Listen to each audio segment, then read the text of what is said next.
Dears, welcome back to my YouTube channel Naveen classes. Class first year में previous lecture में आप Mendeleev की मूल आवर्त के बारे में पढ़ रहे थे।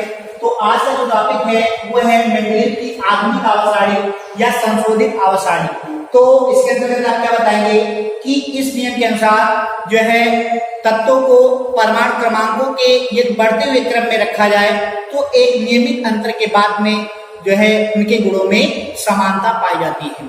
जिस तरीके से मेंडलीव की मूल आवर्त में आपने बताया था कि तत्वों को उनके परमाणु भारों के लिए यदि बढ़ते हुए क्रम में रखा जाए तो एक नियमित जो है अंतर के बाद में जो है क्या होता है उनके गुणों में समानता पाई जाती है। तो उसी तरीके से इसमें क्या बताएंगे कि तत्वों को परमाणु क्रमांकों के यदि बढ़ते हुए क्रम में रखा जाए तो एक नियमित अंतर के बाद उनके गुणों में समानता पाई जाती है, या हम कह सकते हैं कि तत्वों के भौतिक तथा रासायनिक गुण उनके परमाणु क्रमांकों के आवर्ती फलन होते हैं।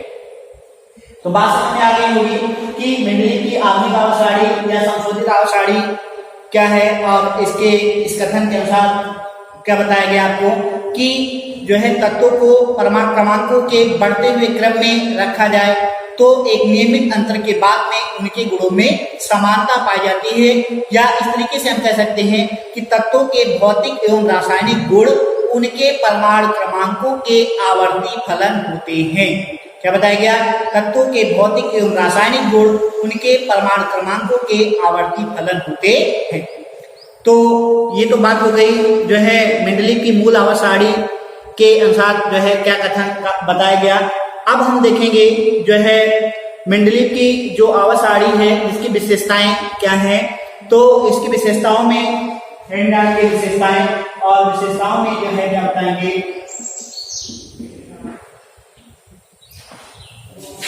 कि आवर्त में 36 कॉलम जो है खींचे गए हैं। क्या बताएंगे कि मेंडलीव की आवर्त जो आधुनिक जो आवर्त है तो इसमें बताएंगे कि मेंडलीव की आधुनिक आवर्त में 36 कॉलम खींचे गए हैं। कितने कॉलम खींचे गए हैं? 36 कॉलम खींचे गए हैं, जिन्हें हम क्या कहते हैं?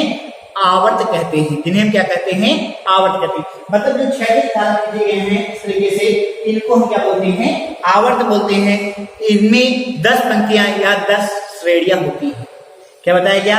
36 कॉलम खींचे गए हैं जिन्हें हम क्या कहते हैं? आवर्त कहते हैं।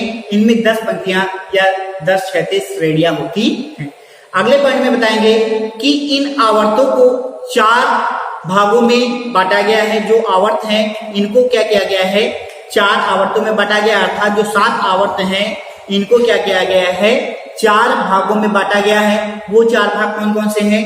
एक तो है अति लघु भाग, दूसरा लघु और तीसरा दीर्घ और चौथा अति दीर्घ भाग। मतलब क्या बताया गया कि जो आवर्त है इन आवर्तों को जो है 4 भागों में बांटा गया है, अति लघु, लघु, दीर्घ और अति दीर्घ भाग। इतनी बात क्लियर हो गई होगी। अब हम देखेंगे अगला पॉइंट। तो 3rd नंबर पॉइंट में क्या बताएंगे कि पहले आवर्त में 2 तत्व हैं जिसे अति लघु आवर्त कहा जाता है। क्या कहा गया है? जो पहला जो आवर्त है, जो अतिलघु जो आवर्त है, मतलब 4 भागों में बांटा गया, अतिलघु, लघु, दीर्घ और अति दीर्घ। तो क्या बताएंगे कि पहले आवर्त में 2 तत्व हैं। पहले आवर्त में कितने तत्व हैं? 2 तत्व हैं जिसे हम क्या कहते हैं? अति लघु आवर्त कहते हैं। आगे बताएंगे दूसरे आवर्त की बात करेंगे। तो दूसरे आवर्त में क्या बताएंगे कि दूसरे व तीसरा जो आवर्त है, पहले आवर्त में 2 तत्व हैं जिसे हम अतिलघु कहेंगे। आगे बताएंगे दूसरे व तीसरे आवर्त में 8 तत्व हैं। दूसरे व तीसरे आवर्त में क्या है? 8 तत्व हैं जिसे लघु आवर्त कहा गया है। क्या बताएंगे? दूसरे व तीसरे आवर्त में 8 तत्व हैं जिसे लघु आवर्त कहा गया है। अब बात करेंगे अगले पॉइंट की। तो अगले पॉइंट में बताएंगे कि चौथे व पांचवें आवर्त में 18 तत्व रखे गए हैं। क्या बताएंगे? चौथे व पांचवें आवर्त में 18 तत्व रखे गए हैं जिन्हें सम व विषम श्रेणियों में विभाजित किया गया है, और ये क्या कहलाते हैं? दीर्घ आवर्त कहलाते हैं। तो इस तरीके से आप क्या बताएंगे कि अति लघु आवर्त में 2 तत्वों को रखा गया है, और मतलब जो पहला आवर्त है, जो अतिलघु जो आवर्त है, इसमें 2 तत्वों को रखा गया है। दूसरे व तीसरे आवर्त में 8 तत्वों को रखा गया है जिसे लघु आवर्त कहा गया है। अब तीसरे पॉइंट में आपको बताया गया कि चौथे और पांचवें आवर्त में 18 तत्व रखे गए हैं जिन्हें सम और विषम श्रेणियों में विभाजित किया गया है। उसे हम क्या कहते हैं? दीर्घ आवर्त कहते हैं। अब बात करेंगे छठे आवर्त की, तो छठे और सातवें आवर्त की, तो क्या बताएंगे कि छठे और सातवें आवर्त में 32 तत्व रखे गए हैं जिन्हें अति दीर्घ तत्व कहते हैं। तो इस तरीके से आप एक साथ में क्या बताएंगे कि जो है आवर्त को जो है जो 7 क्षैतिज कॉलम है खींचे गए हैं जिन्हें आवर्त कहा जाता है। तो आप बताएंगे कि 7 आवर्तों को जो है 4 भागों में बांटा गया है। कौन कौन से भाग हैं बेटा? अति लघु, लघु, दीर्घ और अति दीर्घ भाग। फिर उसके बाद में बताएंगे कि पहले आवर्त में 2 तत्वों को रखा गया है जिन्हें अति लघु आवर्त कहते हैं। इसके बाद में बताएंगे कि दूसरे व तीसरे आवर्त में 8 तत्वों को रखा गया है जिन्हें लघु आवर्त कहते हैं। इसके बाद में बताएंगे चौथे व पांचवें आवर्त में 18 तत्वों को रखा गया है और उन्हें क्या किया गया है? सम और विषम श्रेणी में विभाजित कर दिया गया है जिन्हें हम क्या कहते हैं? दीर्घावर्त कहते हैं। और इसके बाद में अगले पॉइंट में बताएंगे कि छठे और सातवें आवर्त में 32 तत्वों को रखा गया है जिन्हें अति दीर्घ आवर्त कहते हैं। तो इस तरीके से आप काउंट कर सकते हैं कि कितने टोटल तत्व को रखा गया है। तो आप बताएंगे कि पहले में 2 हो गए और दूसरे व तीसरे में 8 तत्व हो गए, तो 8 16 और 2 18 हो गए। और चौथे और पांचवें आवर्त में 18 को रखा गया है, तो इनको जोड़ देंगे। और फिर क्या है? छठे और सातवें आवर्त में 32 तत्वों को रखा गया है। तो इस तरीके से आप जोड़ करके आप देख सकते हैं कि कुल 7 आवर्त में को 4 भागों में विभाजित करके कितने तत्वों को इसमें स्थान दिया गया है। अब आगे बताएंगे कि जो 7वां आवर्त है वो जो है क्या है? अभी अपूर्ण है। जो 7वां आवर्त है वो क्या है? अभी अपूर्ण है। आगे बताएंगे, अगले पॉइंट में क्या बताएंगे कि छठे आवर्त में परमाणु क्रमांक 58 से 71 तक के अर्थात 58 से 71 तक के तत्वों को आवर्त सारणी के बाहर नीचे रखा गया है। क्या बताएंगे कि जो छठा आवर्त है उसमें परमाणु क्रमांक 58 से लेकर के परमाणु क्रमांक 71 तक के तत्वों को आवर्त सारणी से बाहर अर्थात नीचे स्थान दिया गया है जिन्हें क्या हम कहते हैं? लैंथेनाइट या जो है मृदा तत्व, दुर्लभ मृदा तत्व कहा गया है। क्या बताएंगे कि जो छठा आवर्त है इस छठे आवर्त में परमाणु क्रमांक 58 से परमाणु क्रमांक 71 तक के तत्वों को रखा गया है जिन्हें आवर्त सारणी के बाहर अर्थात नीचे स्थान दिया गया है। इन तत्वों को जो है लैंथेनाइट या दुर्लभ मृदा तत्व कहा गया है। आगे बताएंगे कि 7वां जो आवर्त है, 7वें आवर्त में परमाणु क्रमांक 90 से लेकर के 103 तक के तत्वों को आवर्त सारणी के नीचे क्षैतिज पंक्तियों में रखा गया है। आगे क्या बताएंगे अगले पॉइंट में कि 7वें आवर्त में परमाणु क्रमांक 90 से लेकर के परमाणु क्रमांक 103 तक के तत्वों को रखा गया है जिन्हें आवर्त सारणी के नीचे क्षैतिज पंक्तियों में स्थान दिया गया है और जिन्हें जो है हम क्या कहते हैं? एक्टेनाइट तत्व कहते हैं या इन्हें जो है एक्टेनाइट श्रेणी के अंतर्गत इनको रखा गया है। तो इस तरीके से आपको बात क्लियर हो गई होगी कि छठे आवर्त में परमाणु क्रमांक 58 से 71 तक के तत्वों को आवर्त सारणी के बाहर नीचे स्थान दिया गया है जिन्हें लैंथेनाइट या दुर्लभ मृदा तत्व कहा गया है। और 7वां जो आवर्त है, 7वें आवर्त में परमाणु क्रमांक 90 से लेकर के 103 तक के तत्वों को रखा गया है जिन्हें आवर्त सारणी के नीचे क्षैतिज पंक्ति में स्थान दिया गया है जिन्हें एक्टेनाइट श्रेणी के तत्व कहते हैं या इस प्रकार के जो तत्व हैं उन्हें एक्टेनाइट श्रेणी के अंतर्गत रखा गया है। अब आगे अगला पॉइंट क्या बताएंगे कि प्रत्येक आवर्त का पहला तत्व क्षारधात या तथा अंतिम तत्व अक्रिय है। क्या बताएंगे कि जो प्रत्येक आवर्त है अर्थात जो चारों जो आवर्त हैं, जो 7 आवर्त हैं, इनको 4 भागों में जो बांटा गया है, तो आप क्या बताएंगे इनमें कि प्रत्येक आवर्त का पहला तत्व क्षारधात तथा अंतिम तत्व अक्रिय है। बात क्लियर हो गई।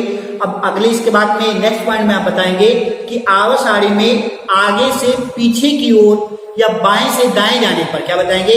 आवर्त सारणी में आगे से पीछे की ओर या बाएं से दाएं जाने पर, मतलब इस तरीके से है तो आगे से पीछे की ओर जाएंगे या बाएं से यहां से इधर को जाने पर, तो बताएंगे कि आवर्त सारणी में आगे से पीछे की ओर या बाएं से दाएं जाने पर उनके गुणों में क्रमिक परिवर्तन होता है। तो इस तरीके से जो है ये आवर्तों की विशेषताओं के बारे में आपको बताया गया। अब हम देखेंगे आवर्त सारणी के वर्ग या समूहों के लक्षण। ये तो जो लक्षण बताए जा रहे थे, ये आवर्तों के बारे में आपको बताया गया कि 7 आवर्त हैं। 7 आवर्तों को 4 भागों में बांटा गया है, अतिलघु, लघु, दीर्घ और अतिदीर्घ। फिर जो है अतिलघु में 2 तत्वों को, लघु में जो है दूसरे और तीसरे श्रेणी को रखा गया है, जिनमें 18 तत्वों को रखा गया है। और जो दीर्घ आवर्त है, दीर्घ आवर्त में जो है कि 18 तत्वों को रखा गया है। और जो अति दीर्घ जो आवर्त है उसमें 32 जो है तत्वों को रखा गया है। अब हम देखेंगे आवर्त सारणी के वर्गों या समूहों के लक्षण। ये तो बात हो गई आवर्त की, अब देखना है आपको वर्गों या समूहों के लक्षण। तो हेडिंग डालेंगे आवर्त सारणी के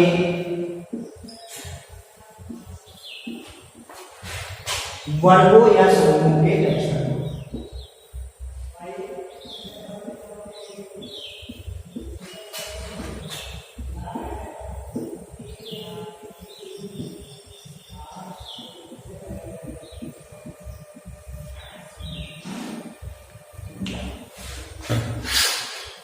तो इसमें क्या बताएंगे, आवर्त सारणी के वर्ग या समूह के लक्षण के बारे में क्या बताएंगे कि आवर्त सारणी में खींचे गए ऊर्ध्वाधर कॉलम को वर्ग, समूह अथवा परिवार कहा जाता है। क्या बताएंगे कि आवर्त सारणी में खींचे गए ऊर्ध्वाधर कॉलम इस तरीके से खींचे गए हैं, इनको क्या कहा जाता है, वर्ग या समूह कहा जाता है, या इनको परिवार कहा जाता है। ठीक है। इसके बाद में नेक्स्ट पॉइंट में बताएंगे कि आधुनिक आवर्त सारणी में इनकी संख्या 9 है। मतलब क्या बताया गया कि वर्गों की जो संख्या है जो आधुनिक आवर्त सारणी में, वो है कितनी है, 9 है। अर्थात आधुनिक आवर्त सारणी में 7 आवर्त और 9 वर्ग हैं। 2 बात ये आप ध्यान रखेंगे।